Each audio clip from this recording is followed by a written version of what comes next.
दोस्तों, दुनिया में कई रहस्य हैं, कुछ प्रकृति के, कुछ मनुष्य के बनाए हुए, लेकिन एक ऐसा रहस्य भी है जिसे आज तक कोई सुलझा नहीं पाया। एक ऐसा पर्वत जो सिर्फ पत्थरों का ढेर नहीं बल्कि आध्यात्मिक शक्ति का केंद्र है, जहां भगवान स्वयं वास करते हैं। यह है कैलाश पर्वत, जहां हर साल हजारों तीर्थ यात्री जाते हैं लेकिन कोई उसकी चोटी तक नहीं पहुंच पाया, जहां समय रुक जाता है, दिशाएं बदल जाती हैं और शरीर का संतुलन तक खो जाता है। प्राचीन ग्रंथों में लिखा है, कैलाश पर्वत भगवान शिव का निवास स्थान है। यहीं उन्होंने मां पार्वती के साथ ध्यान लगाया, समाधि ली और यहीं से संपूर्ण ब्रह्मांड का संचालन होता है। यह कोई साधारण पर्वत नहीं, इसे एक्सिस मुंडी यानी ब्रह्मांड की धुरी कहा गया है। यह धरती के चारों ओर ऊर्जा का केंद्र है। हिंदू, बौद्ध, जैन और बौद्ध धर्म सभी इसे पवित्र मानते हैं। चारों दिशाओं से आने वाले श्रद्धालु कैलाश की परिक्रमा करते हैं, लेकिन कोई भी उसकी चोटी पर नहीं चढ़ता। कई वैज्ञानिकों ने कैलाश पर्वत को समझने की कोशिश की, पर जो मिला वह और रहस्यमय था। कहा जाता है कि यहाँ कंपास काम नहीं करता, दिशा सूचक यंत्र घूमने लगते हैं। यहाँ मानव की उम्र तेजी से बढ़ती है, घड़ियां समय से आगे निकल जाती है। रूसी वैज्ञानिकों ने सैटेलाइट इमेज ली और पाया कि कैलाश की आकृति एक विशाल पिरामिड जैसी है। कुछ तो कहते हैं यह धरती का सबसे बड़ा ऊर्जा जनरेटर है। क्या यह कोई प्राकृतिक पर्वत है या किसी प्राचीन सभ्यता द्वारा बनाया गया कॉस्मिक स्ट्रक्चर? सदियों से कई पर्वतारोही इस पर्वत को जीतने निकले, पर कोई भी लौट नहीं पाया। 1959 में चीन ने कोशिश की, लेकिन टीम लौट नहीं सकी। कुछ के सिर दर्द से फट गए, कुछ की आंखों से खून बहा और कुछ का शरीर वहीं पत्थर बन गया। स्थानीय लोग कहते हैं, जो कैलाश पर चढ़ने की कोशिश करता है उसकी आत्मा वहीं रह जाती है। कहा जाता है कि यहाँ की ऊर्जा इतनी शक्तिशाली है कि मानव शरीर उसे झेल नहीं पाता।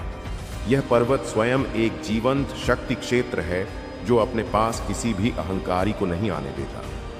कैलाश पर्वत के पास दो झीलें हैं, मानसरोवर और राक्षसताल, दोनों बिल्कुल विपरीत स्वभाव की। मानसरोवर शांत, निर्मल और पवित्र है, यहाँ साधक ध्यान करते हैं। वहीं राक्षसताल उग्र, अशांत और रहस्यमय। इसका जल खारा है और कोई पक्षी तक वहां नहीं उड़ता। दोनों झीलें शिव और शक्ति के दो रूपों का प्रतीक हैं, एक शांति का, दूसरा विनाश का। कहा जाता है, इन झीलों के बीच बैठकर जो ध्यान करता है उसे सीधा ब्रह्म ज्ञान प्राप्त होता है। कई यात्री बताते हैं, जब वे कैलाश के पास पहुंचे तो उन्हें लगा जैसे समय धीमा हो गया। कुछ कहते हैं उन्हें लगा मानो सैकड़ों साल बीत गए, जबकि असल में सिर्फ कुछ मिनट हुए थे। क्या यह टाइम डायलेशन है? क्या कैलाश किसी ऐसे चुंबकीय क्षेत्र में स्थित है जहां समय और स्थान दोनों विकृत हो जाते हैं? भौतिक विज्ञान में इसे टाइम लूप कहा जाता है, लेकिन धर्म कहता है यह वह स्थान है जहां समय रुक जाता है, क्योंकि यहां शिव स्वयं विराजमान है जो काल के भी परे हैं। तिब्बती ग्रंथ कहते हैं, कैलाश सिर्फ एक पर्वत नहीं बल्कि अन्य लोकों का द्वार है। यही वह स्थान है जहां देवता और सिद्ध पुरुष आते हैं। कई साधुओं ने ध्यान में अनुभव किया कि कैलाश की छोटी से प्रकाश की सीढ़ियां निकलती हैं जो सीधे ब्रह्मांड की ऊंचाइयों तक जाती हैं। क्या कैलाश पृथ्वी का ऊर्जा द्वार है जहां से आत्माएं उच्च लोकों में प्रवेश करती हैं? क्या यही कारण है कि यहां हर आत्मा को शांति मिलती है? आज भी कैलाश पर्वत चीन के क्षेत्र में है और कोई भी वहां चढ़ाई की अनुमति नहीं रखता। सरकारें जानती हैं कि वहां कुछ ऐसा है जिसे मानव समझ नहीं पाया, पर हर साल हजारों श्रद्धालु दूर से उसकी परिक्रमा करते हैं। वह मानते हैं कि जो एक बार कैलाश को देख लेता है उसका जन्म सफल हो जाता है। कहा जाता है, जिसे शिव बुलाते हैं वही कैलाश जाता है, बाकी सब रास्ते में ही रुक जाते हैं।